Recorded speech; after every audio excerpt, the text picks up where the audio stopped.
Yeah. Paul, welcome to the show. Yeah, man, thanks for having me. Thanks for joining me. We've met obviously through your PhD work with DCU, looking at the ethics of digital nudging, and I suppose what I was interested in is the relationship between the digital nudging and the manipulation of customers' behavior, which is also similar to the stuff that I'm in.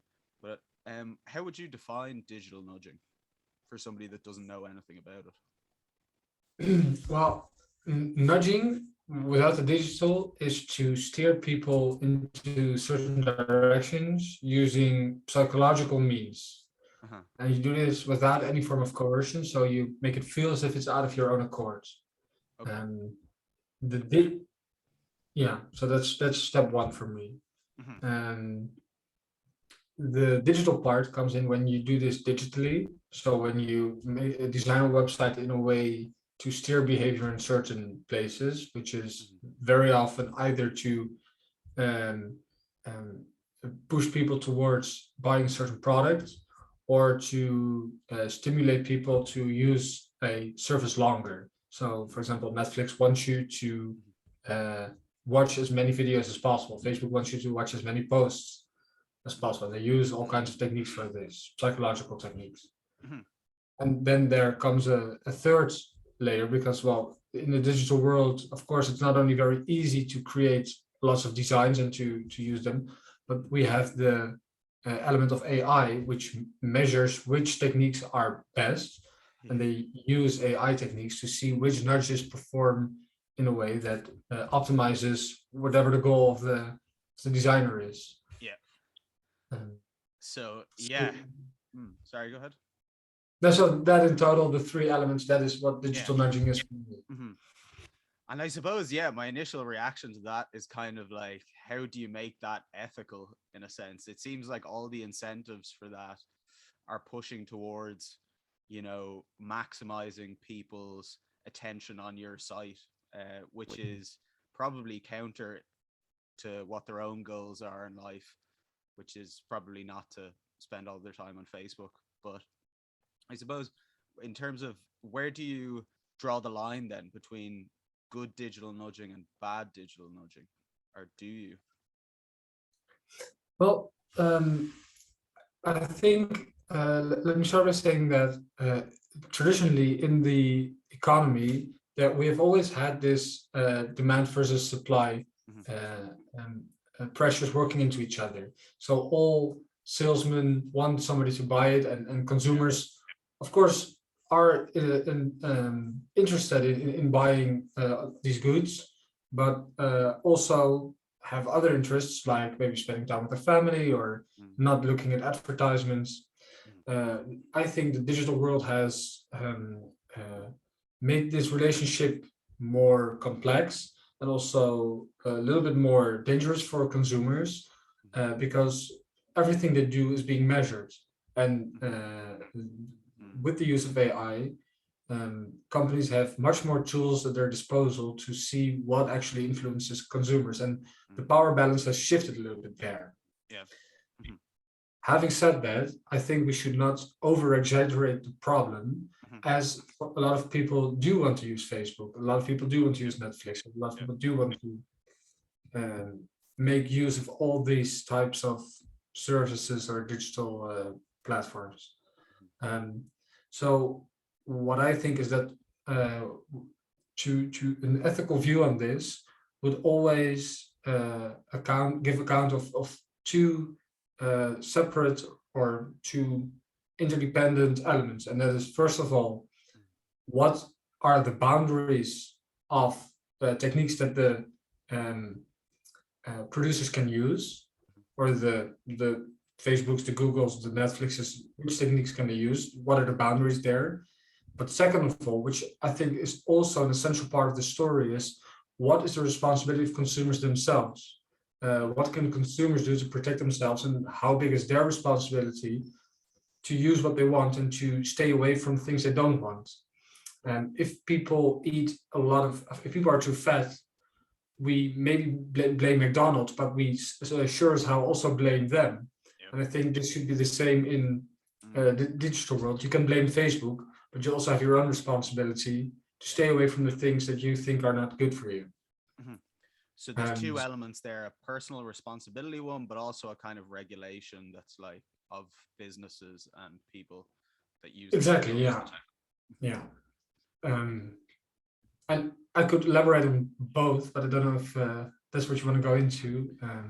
Yeah, well, I mean, we can definitely, I think we can build on both of them. I suppose my initial, I completely agree with what you're saying in terms of that there's a real positive element to these things as well, that we're all consumers of this media and that it enriches our lives and is so important for business, for society, for connecting with other people, like that it has Mm, so many upsides. Um, and then I guess then you come to the downside, which is the issue of third party manipulation and the possibility of inducing addiction in people, basically. To keep, I was listening to a podcast with Stuart Russell the other day, mm, who wrote the standard model of AI, or wrote the book on it. But he talks about the issue with giving an objective to an AI, which is to maximize long-term clicks. mm, The AI is just going to do that, and everything else has a value of zero. So if people are clicking because they're addicted to something, that still counts as success. That's still doing the mm. job. Um, and do you see a possibility of regulating stuff like that? Like, I mean, is the regulation involved in the AI? Or are you regulating, how the business use it? What would be your thoughts on it?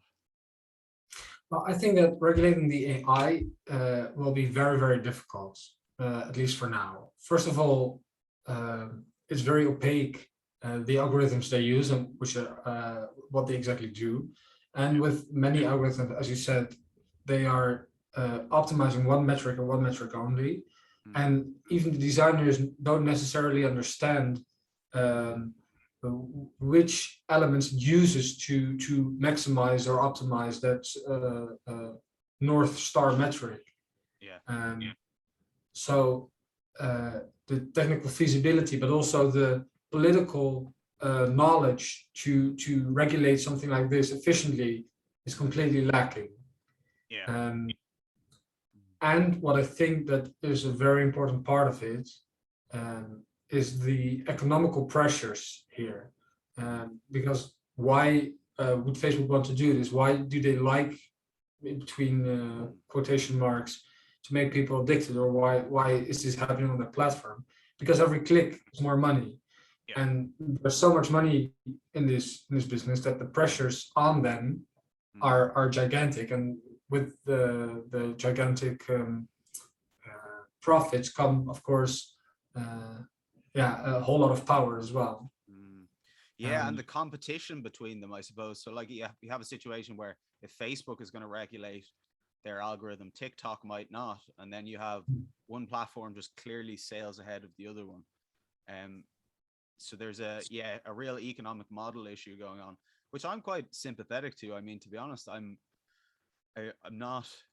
I think regulation is necessary, but also that oftentimes, there is these incentives that should kind of keep that in balance. So I'm wondering mm, why those economic incentives, is it because they're all perfectly competitive? They're similar kind of goods that are trading off against one another. Is there, I mean, because the economic incentives in other industries can keep things balanced between demand and supply, but it doesn't seem to really be applying in this circumstance. Kind of wonder why they seem to be an exception. well, I think the very large exception here can be explained completely by one economic concept called network effects. Yeah. Um, what Facebook has and what most other companies doesn't have is that the platform becomes more valuable with each user that's added. You only want to be on a platform where all your other friends are. You don't want to have three social platforms, Yeah. especially with WhatsApp, for example, a messaging app. You don't want to have three messaging apps on your phone. It's very annoying, Yeah. and certainly not seven. So there can only be one winner. It's a winner take all game by the mechanics of it. Yeah. And this effect is strengthened by the effect that AI is powered by big data, and big data needs to be big. The more, the better. This is not a linear but an exponential relationship. Hmm. So this adds to the strength of the network effects, Hmm. and this is something that that we've rarely seen in the economy, and that creates sort of natural grown monopolies. Yeah, that's interesting. I mean, that you would think then it would tend towards a monopoly, and yet I suppose it's probably that's kind of one of the issues with regulation as well. Like if you were to ban certain aspects of it, a person could just make another one in theory with social media. So I guess does it come down to the fact that there's so much demand in the population for these technologies as well, that that's kind of driving it? I mean, you can't. I mean, it wouldn't be able to have a monopoly if there wasn't so many people signing up, and so the kind of challenge of having a society that's connected by technology, but then having to have certain technologists responsible for that. Like Mhm. you're trying to regulate everybody's social reactions in a way, or social interactions, um, and the challenges that like. I mean, I think about Marshall McLuhan, who says the medium is the message, and how, just by communicating on this platform, you're subscribing to the theories and presuppositions of the people that have made it. So you have already, by going onto it, you're already kind of in that playing field. Mhm. Um, so I don't know. Yeah, sorry. Is that just a long rambling spiel, or does that have any relevance for what you're saying? No, I definitely think it has relevance because, as you said, we haven't uh, witnessed a mechanic in which the communications of so many people are being determined by Mm, the medium of choice. mm, The algorithms have a huge influence on how the interactions on these platforms work. yeah. And in this way, we can say that information between people doesn't flow as freely as it used to. It's Mm, determined by certain laws, and these laws, yeah. like you said, uh, have one very big central uh, tendency, and that is to maximize everything that generates attention. Yeah, that's exactly what I mean in terms of that. When you go into the site, you think you're communicating in a certain way that's kind of your own free accord, but then there's limitations of language, and then something like Twitter with 140 characters limitation. Like, what does that incentivize? I mean, what can you really say in 140 characters? That maybe it's just something really salacious, and then that's what most people want to look at, so that gets pushed up by the algorithm. So you end up with this kind of thing that looks objective, or looks like it represents what people think, but is actually just created by the what the algorithm is optimized for in the first place, and the Mm. choice architecture. Um, Yeah. so are we in a position where maybe we need to go back to the drawing board and rewrite how that, like, with that knowledge now? Because I don't think the people that set up Twitter and Facebook and stuff knew that. I don't think that was something that they really were aware of. But No, this is all happenstance, like with any innovation, really. yeah, Um, Innovation is a process of stumbling on new things and only then discovering the full out yeah. implications of it. This is just a massive one. Like, it's the largest unregulated experiment, I'd say, that's ever happened in the history of mankind. And we don't really, yeah. I mean, how to how to fix it. But I suppose to come back to the digital nudging, maybe that could help us kind of get a foothold in it of what would be, because as you mentioned, I mean, people nudge people all the time. We're always kind of persuasive, like, you know, if you write a good book or something like that you can't put down, that's a kind of, nudging, and you use specific techniques. But then how do you, when the feedback loop is so intense, like where people are constantly online, how do you regulate, or how do you have, what is the ethical version of that, that even as a person that's creating it could use? I mean, is there any models for that? Is there anybody that you'd point to and say this is, they're doing it properly? How do you mean? Is there anybody? Is there anybody, I suppose, in your research on digital nudging that you've found that seemed like a good model of, that they're doing it ethically, or that there's you know a consideration for it? Well, I don't I don't have any examples specifically that I can point to. Like this is how you should do it. Yeah. As I said, well, I'm a philosopher. I like to look at the bigger than life questions and the most Yeah. abstract forms. Yeah. Uh, um, so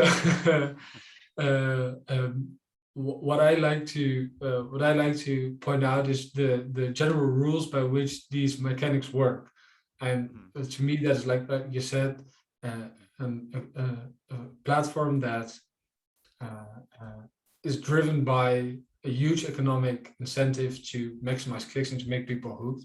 That is something we need to understand. But Yeah. it doesn't mean that we can easily let go of this because, well, as you said, first of all, it's a zero-sum game. There's 24/7 in a week, not more, and there's a limited amount of people. And if you are being paid by eyeballs watching to your platform, the amount of eyeballs that you can capture is a zero-sum game. Yeah. That's one. Yeah. The economic pressures will not subside. That will remain, and the network effects are there. That's also something that is there. As a regulator, you can try to forbid certain practices or impose certain rules on them. You can do this in how the algorithms work. But to do this, the regulator would have to have a huge understanding of how minds work psychologically. And I don't even think this knowledge is out there. Yeah. Not even Facebook has this knowledge Yeah. because all they know is what makes people click or what makes people watch. This doesn't mean that they understand minds. A lot of people say, well, they understand minds better than anybody. I don't think that's the case. They understand AI better than anybody. And what they understand about AI is that you can use it very well to optimize one very measurable goal, um, which is Yeah. which is the number of clicks or number of times on the platform. And you need to understand AI, which certainly regulators don't have the knowledge now. They could acquire it, but the question is if this is possible at all. You don't know what a neural network does in its deepest core. You only know what it optimizes. Yeah. So what you do see happening now is that regulators try to abandon or to impose rules to do certain very niche things or certain practices. So you can't advertise politically anymore, or you have to be known if you advertise politically.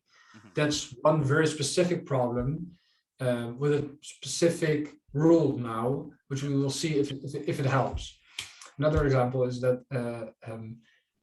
young girls used to get a lot of videos about how to eat less. They would actually promote eating disorders Yeah. because this is very engaging content for them, and this would make them go into a rabbit hole and keep them hooked. So this is very profitable for the platform. You can try to take that out or to ban all platforms that have eating disorder in them or that stimulate. But this is all patches against bleeding. This doesn't solve any structural.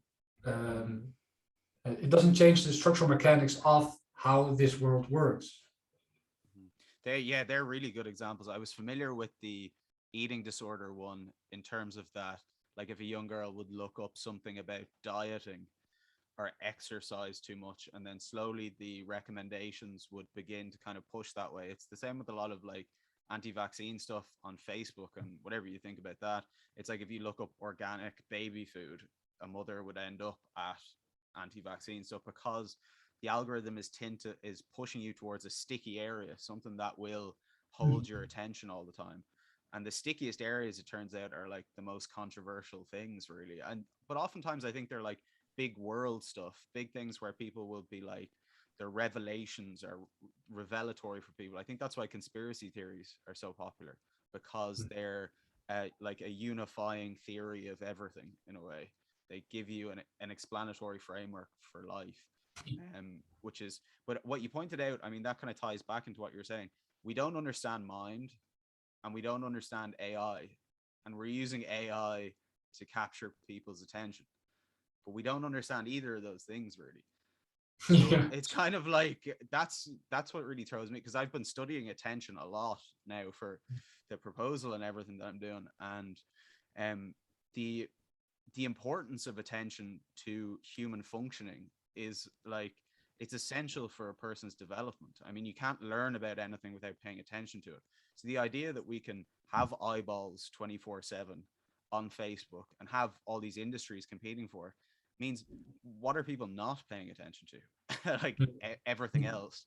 And the resulting, mental health problems, ethical problems, the issues that people will face in their relationships, in their like, I don't know if you could have a relationship if your attention is constantly captured on other things. And you know we can't measure that really, except kind of obliquely. But Yeah. yeah, so it kind of, I guess, what am I trying to get at is that we have these mysteries that we're building the technology out of, but that we don't understand. Do you think if we were able to solve some of those mysteries, if we were able to have a theory of mind, then we could actually apply that to it? I don't know if we'll solve AI, but that's kind of my bet at the moment, would be if you could figure out a theory of mind or a theory of attention that works, then you could say from that what the ethical function would be. Yeah. But yeah, I do like the suggestion, but I yeah. also must say I'm fairly skeptical towards. I'm like, no, I've already done it this week, man. It's fine. No, yeah, I have it. Just wait for my Yeah, PhD to be published. I did it earlier. It's okay. Don't worry. But, yeah. No, yeah. I mean, it seems to be like an impossible task in either direction. So Yeah. No, this is more and more the direction of my PhD research is that, like we said before, that these guys, when they designed Facebook and Google, they didn't know what they were doing. They didn't know the implications of it. yeah, And I think that this is not unique to their situation. This is how innovation works, period, yeah. always. Mm. Um, and I think that when regulating the world, we also need to go in small steps instead of coming up with this huge, gigantic framework Yeah. that may that may have some full-blown, complete theory of everything, the mind and the world and everything.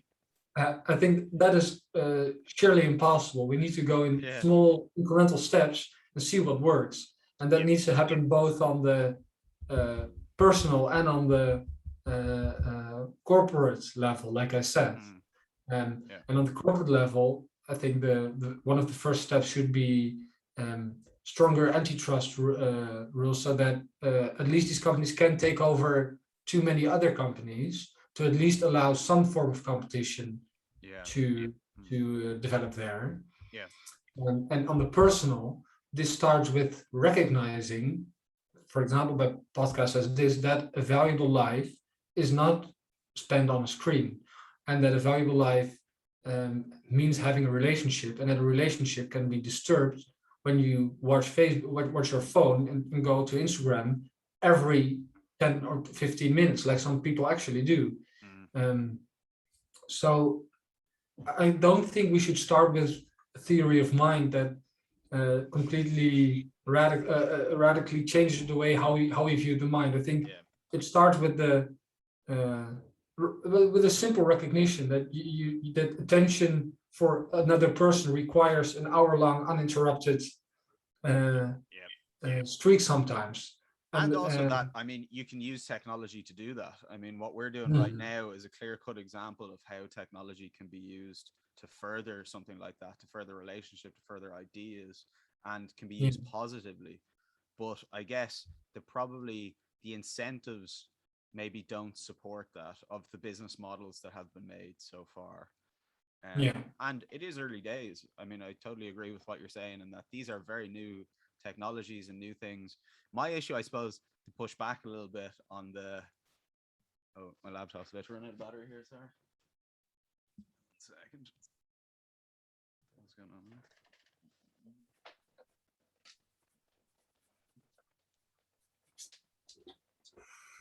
Sorry, this is super unprofessional, but yeah, sorry. So running out of battery. But yeah, just on terms of the theory of mind thing, my issue is that I think a lot of our society at the moment and culture is driven by innovation. Mhm. So a lot of what makes our lives feel meaningful or gives context to it is technical or technological innovation. But the problem is technological innovation in itself has to be guided by something. It can't just be continuous innovation for innovation's sake, or else you end up with the kind of weird AI thing of like transhumanism and people trying to invent this kind of like AI god, which seems very risky based on everything Mhm. that I've looked at, which might not be. I mean, it might be a great thing, but there's a big ethical question there that like there is a value over technology. Like if technology is the value in and of itself, we're just going to keep creating for the sake of creating, and you'll get things like this that have these externalities that we don't account for. So I Yeah. suppose putting technology within a certain framework is Mhm. important for the future of technology if we're not to do this all the time. You know what I mean? I mean, this is the first time in the 21st century maybe, but like this could happen until that's it, like until there's Yeah. a severe enough. But yeah.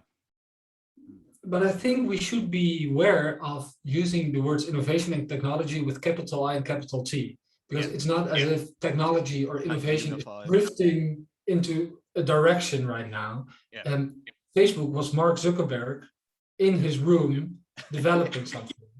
Yeah. And the same goes for everything. Instagram was created by 8 people. Mm. And a lot of digital platforms are created by only a very few people. And why do they create what they create? They have an idea of what they have a vision, or they have a problem, and they think, hey, let's do this. And then only after they often find out the full implications of what their technology actually can do. Um, so why are they building what they're building? Often it's to fill a hole that they feel. So for example, to accommodate a problem that they either have or see other people having. Yeah. So if you say we need to put technology into a framework, that sounds as if technology is one big thing, and Mhm. this framework is one big box that you can just put it into. Yeah. But I think it's very important in order to understand innovation, to think of it as 7 billion people on this earth, Mm. all every day getting up from their beds, thinking what I'm going to do today, and they have a reason to do what they do. Mhm. And the process of all the interaction that they have, combined with a lot of coincidence, that is what creates innovation. It's a form of evolution. Mm. There's a small step every day, and billions of small steps make these large processes going on. Um, and to guide something like that, of course, this is guided by ideas, for example, but ideas aren't. Uh, Everybody has their own ideas. Ideas differ. People might understand the same idea differently. Mhm.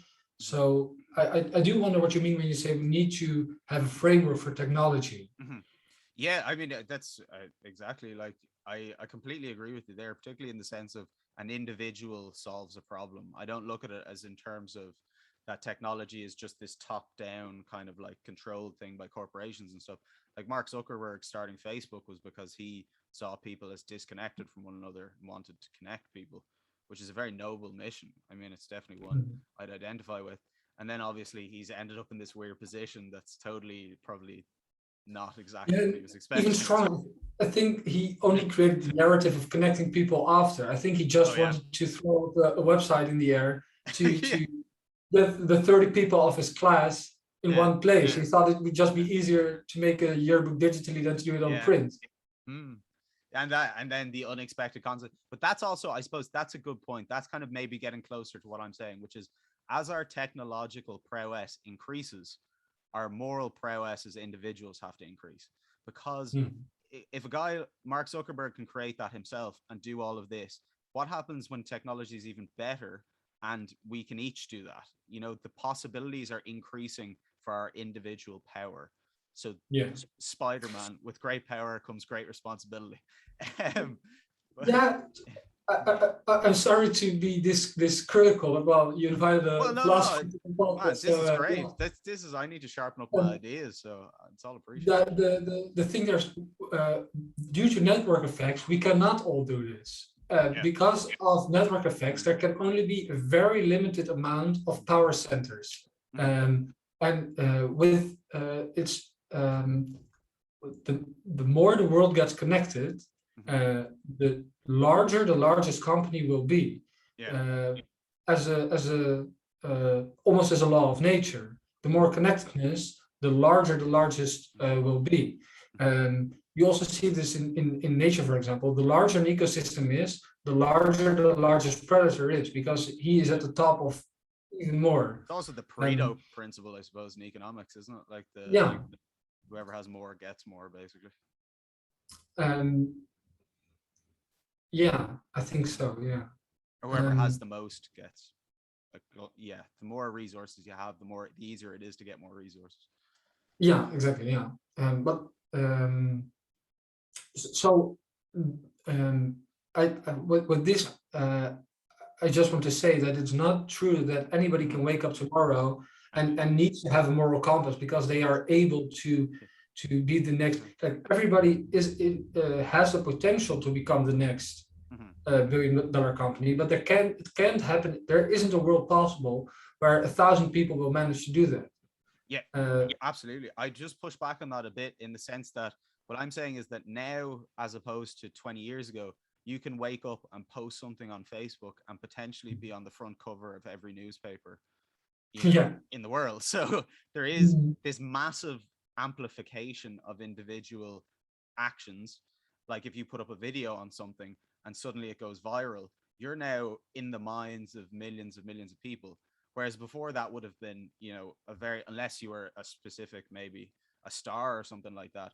So that kind of creates this strange effect of, what are the rules in this kind of thing? What are, that should guide my behavior? I mean it in that kind of way, that the potential for one's actions to be disproportionately large is becoming more apparent through technology. Yeah, I absolutely agree with you there. Yeah, I was thinking about the with great power comes responsibility, referring to the designers or the coders, programmers.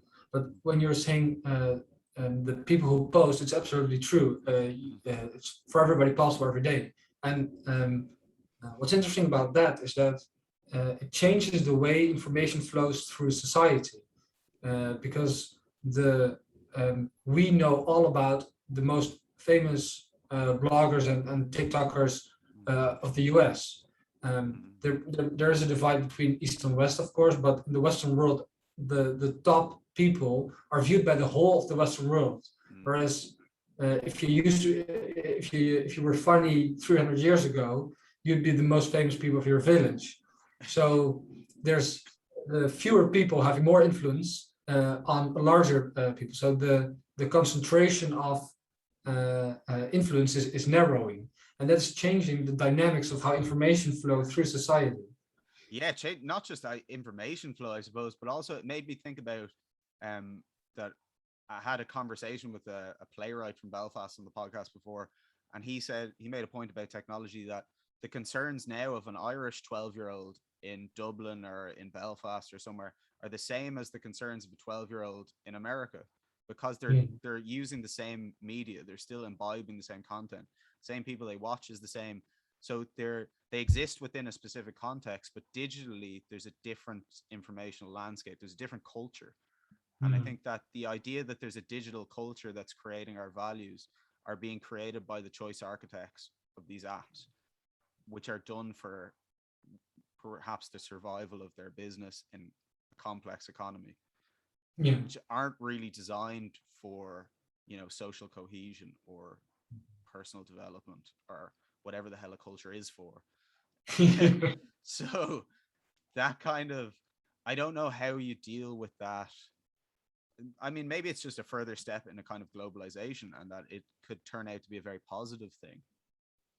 But I wonder what you think of that in terms of the digital culture being created by the algorithms, more or less.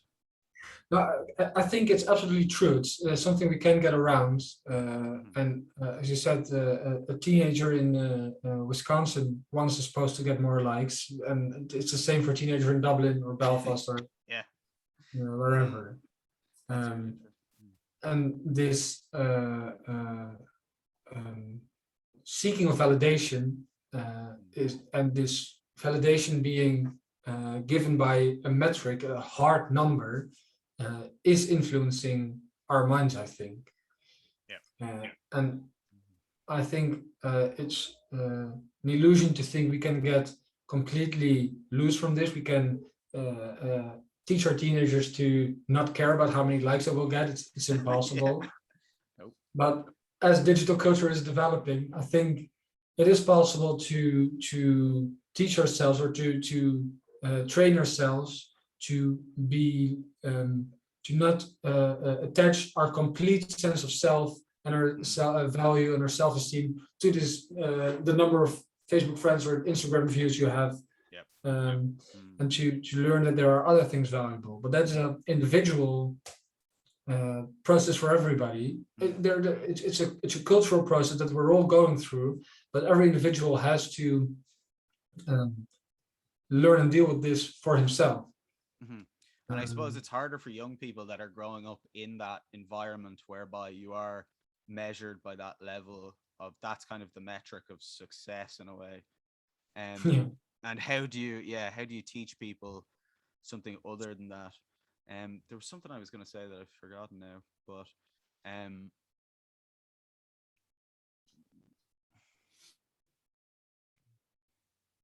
that it makes competition for status the highest value, or makes it the highest good, in a sense, and that the epistemological issues that result from that as well. Not that on these apps there is, when you're looking at it, detaching yourself, saying that number doesn't represent me. Okay, that's one thing. But what about all the impressions of what your friends put up, what content there is, how the news feed is, personalized to you? You're all using those calculations to build a picture or a model of other people and reality.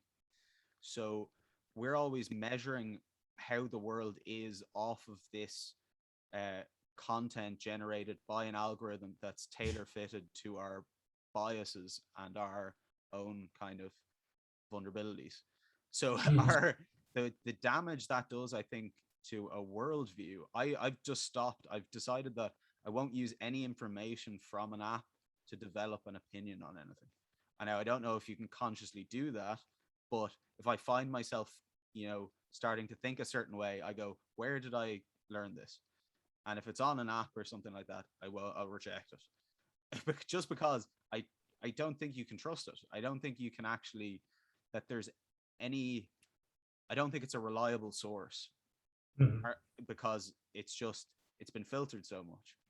So I wonder, can we make sense of the world in a digital landscape? Do you have an example of that, of the rejecting or second guessing tendency of thought that you were developing? Yeah. So I mean, a good example of it was the stuff that was going on in America with the BLM police stuff. Like, people were posting such radical things on either side and all this different stuff. And you would think everybody had become like hardcore militarized, like that they were involved in this huge conflict and everything.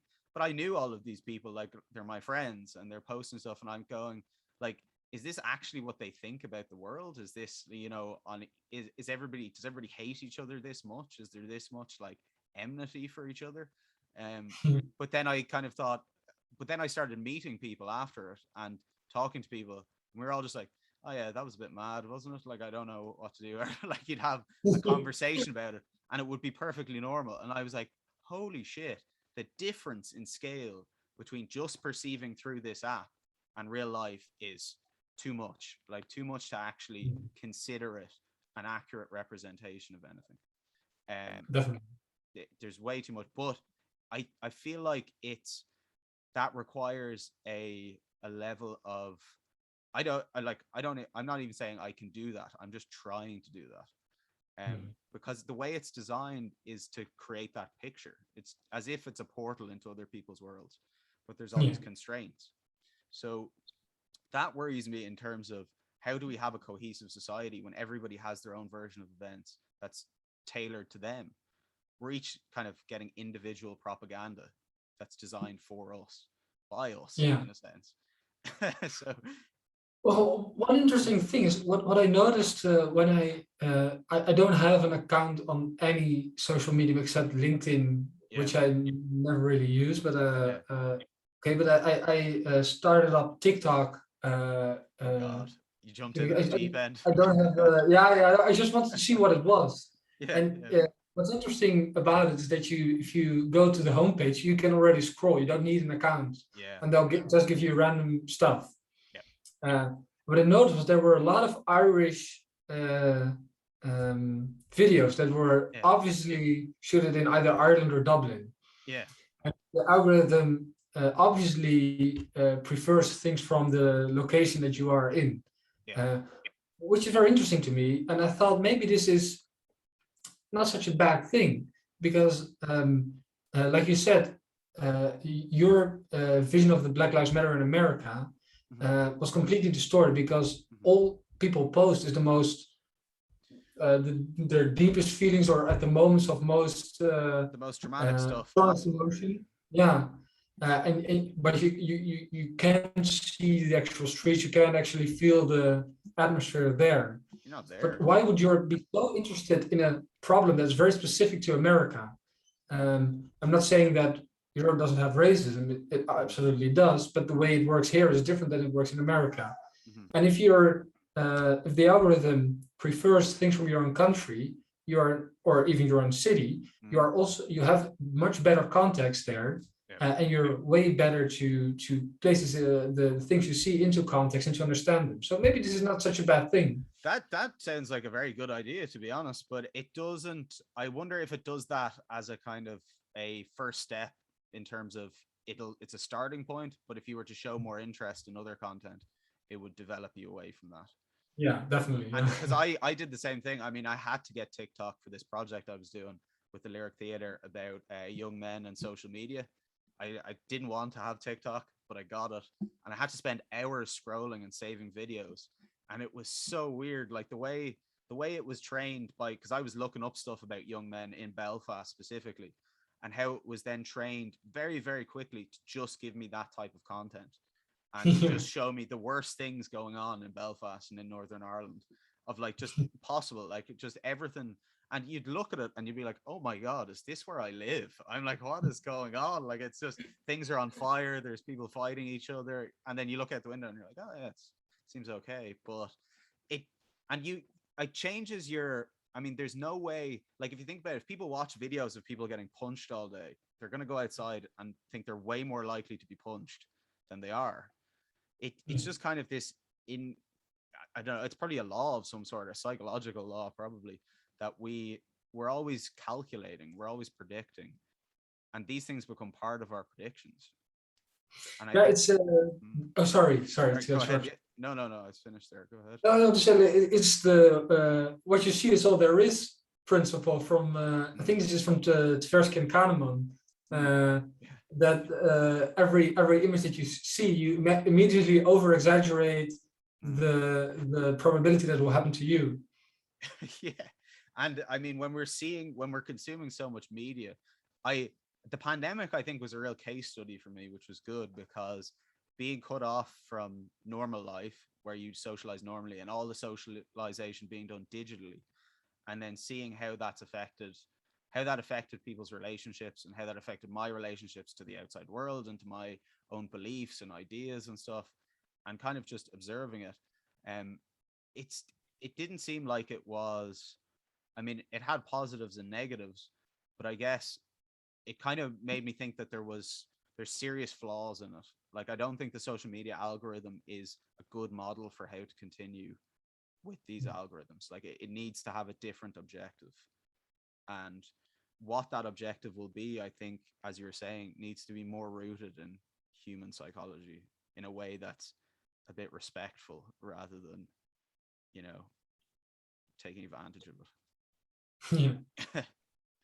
But yeah, I suppose to jump into a slightly different topic, do you think AI is an existential threat? I think, like I said before, I can't not view the world as this series of incremental steps, Yeah. and innovation all the more like it. Yeah. To know what the world will be in 100 years is impossible, or even 50 years, Yeah. or even 10 years. And how AI will develop, same. So I am really, really skeptical of people who say that AI is an existential threat. Yeah. Really, really skeptical of people like Bostrom, who are already developing strategies of how to deal with the AI of the future. We have the smartest people in the planet been working for 20 years to create algorithms that will make people watch cat videos and to create the most effective ads. And they've been relatively successful at that. We've watched more ads. More ads than anybody ever had to. Yeah. To go from this to it will develop a sense of self, it will take over the world.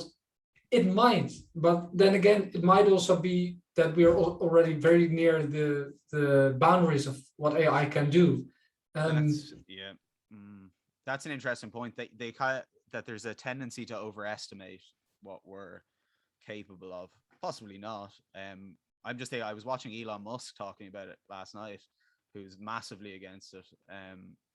I don't really have a hard opinion. I don't understand enough of it really to be able to come to a conclusion.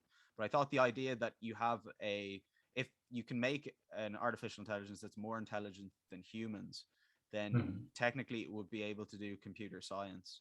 So it would be able to self-improve. And then the argument would be that, would it self-improve the right way, or would it self-improve but I thought it was interesting that it came down to a kind of like self-improvement issue. It was like, how would it develop if it was going to develop? And I think a lot of the problems with the algorithms are that they don't consider development. They don't consider human development. They're not aimed at healthy human development. They're aimed at taking up time. And I think the point of attention that I've learned is development. Attention develops by functioning, and it functions by developing. It has this kind of feedback loop. And so, I mean, maybe having artificial or better understanding of human development and applying it to the technology would make it less risky. But I've completely gone on a tangent there. But I mean, it's kind of sci-fi at the moment, isn't it? Do you think it's like, are we just getting ahead of ourselves? Yeah, definitely. I do think. Okay. Yeah. Way too many people have filled way too many conferences with preposterous claims about AI and many other technologies. Like I said, it's very easy because not a lot of people understand AI, and it's very easy to make grand claims. Yeah, myself as well, indeed. But it's very easy to make grand claims because nobody has the specific knowledge to question those claims in the audience often. But turn it around and just ask, why do you think this will happen? What will happen? And then you get these arguments like, if it's smart enough, it can develop itself, and then there's no limit to it. Well, that might be, but we don't even have a notion of smart. What does intelligence mean? All we've had now, that's such a problem. Optimizing very specific metrics, and we don't even understand which metric we would need to get to this type of intelligence. But I mean, that's always, I mean, so much of this, the issues are really lie with us rather than I mean, because I don't know, I know there's different theories of intelligence, but I don't know if there's something concrete enough to say that we're recreating it, and how you would separate that intelligence from the rest of an embodied human being is also very complicated. And it seems to be the recurring problem. I mean, that idea with the objectives of the AI, that whatever objective you give it, there's all these other possibilities and stuff. But that's kind of a problem with us not knowing what's best for us. I mean, what really, what should we wish for if we get the genie out of the bottle? What's the best wish, in a sense? And that seems to be a fundamental problem with technology is, if our power increases, what do we use it for? What do we, where does it end up? If you could develop the super AI, what would you use it for? If I could develop the super, if you had, I was able to just give you the super AI, what objective are you giving it? So this is a very hard question for me, as I don't think my mind can comprehend what a super AI will look like. Yeah, it's kind of like an But iPod, but bigger. it's an iPod, not better. But way better. Yeah, like super, like Yes. iPod 20. But yeah, that's. I mean, it's always. I suppose in your study of these things, have you found that it's given you more confidence in what we're doing and where we're going as a society, as a culture, or are you more worried? What What do you think? This is a difficult question. I'm struggling so much with creating a notion of what good is that it's hard for me to measure. Such a philosopher answer, isn't Oh yeah, yeah. it? Well, the whole of my project is more and more going into a direction that if you are very critical, we know, especially consciously, we don't know as much as we know, and the more I find out, the more I realize we know so little, and this is why I think both our philosophy, our ethics, and our social planning all need to take into account much more humility, epistemological humility, moral humility. We don't even know what we're doing, and that's fine. Just start by figuring out what you will do this week, this month, and that is a very, very good ambition to have. That's yeah, it's definitely true, man. That's always the terrifying thing. The more I look into or the more I learn, the less I know. Basically, the more I read things, I go, "Oh my god, I don't." Yeah. You Well, don't but this grasp this doesn't at all. mean this isn't a plea for nihilism. This doesn't mean you can do anything. It just means I think you should, it's impossible to create this grand vision of the future and to say that that's where we're headed. I think you just need to describe where you're at now very clearly, and then describe how you could improve on that marginally, and then you're in the right direction. And when you arrive at that point, take into account everything that you've learned, because inevitably you've learned a lot of new things and a lot of unexpected consequences will have popped up, and then you decide on the next step and iterate. Yeah. But to create a grand vision is to assume that there won't be any unexpected consequences throughout the journey, whereas the unexpected consequences are the most important. Yeah, and there's so many of them. But I guess that kind of ties in because if you're to program an objective in the AI, you kind of have to have a grand vision. You kind of have to Yeah, have that's the thing. you have to, it's And built into it. that's why I'm not so confident that AI will be ever super, that it will ever be a super AI, because it always will have to be fitted into metrics, which are models, which are simplifications of reality. Um, That's a really good point. Whoa. But yeah, again, just have to do more philosophy and try figure out what good and bad mean. God, you would have thought we'd have gotten further than that in like 2,000 years of 3,000 years of philosophy, that we'd have figured it out good and bad by now. But well, it's also good and bad is always in perspective to the context, and the context keeps changing. yeah, that's a good point. That's a good point. But yeah, brilliant. Well, and what's next for you, Paul? What are you doing? You're finishing the PhD. What's the next few months going to look like? Well, maybe this answer should surprise you after everything that I've said, but the PhD is in 2 years, and I don't even know if I'll be alive in 2 years. So Incremental steps. Just incremental steps. That's the thing. Stay alive every day, and then you'll be alive in 2 years. Yeah. Beautiful. Well, thanks very much for speaking with me, Paul. This has been a really eye-opening experience and definitely given me way more clarity and stuff, which I appreciate. Thank you, man. Thanks for having me. Thanks for the very interesting conversation, and good luck with the podcast. Appreciate it.